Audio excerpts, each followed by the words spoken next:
Steve, I had the chance to talk to Jack Clark, and he said he actually used video of your hitting to show younger players. That's because you had such a nice stroke.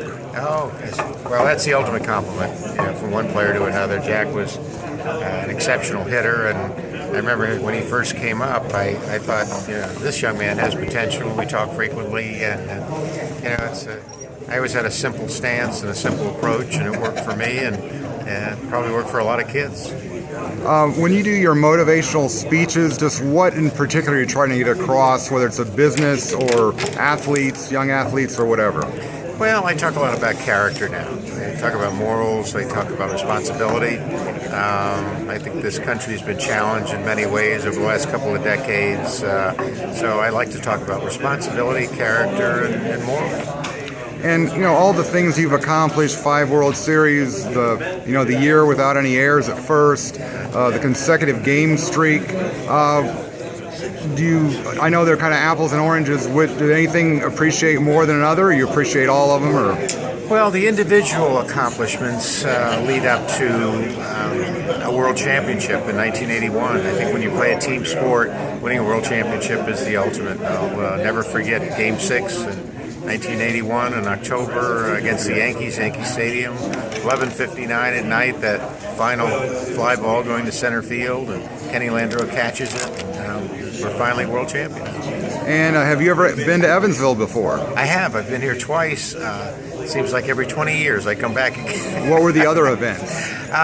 It was a speech, and then it was a Pony World Series, I think. So it's been 20 years since the last time, so it's nice to get back. And I do remember some faces, and we caught up last night. Tonight's going to be really a great celebration of this community. Did you have a chance to ever play in Ballsy Field in the minors at all, or? No, I didn't. I was stuck out west with the Dodgers. I was in Ogden, Utah, Albuquerque, and Spokane for half a year. So I fortunately had a pretty short minor league career and didn't go farther than the mountains. Just talk about an event like this and how much that means to you to be able to come here and just be here. Well, I had a blessed career, and I've always thought a way for me to get back is to be able to come to evenings like tonight. There are many of them around the country. It's really a celebration of the commitment of the community, and using sports is a great way to do it. And then almost all of the hot stove dinners, get back to the community, get back to the youth, which I think ultimately means a stronger community. So, excuse me. Me too. It's catching. Obviously, since Mr. Manfred took over as commissioner, Pete Rose has kind of been a hot topic again. That came up. Just what are your opinions on whether he should be in or should be out? Well, I think ultimately he'll go on the ballot, and ultimately he'll be voted in the Hall of Fame.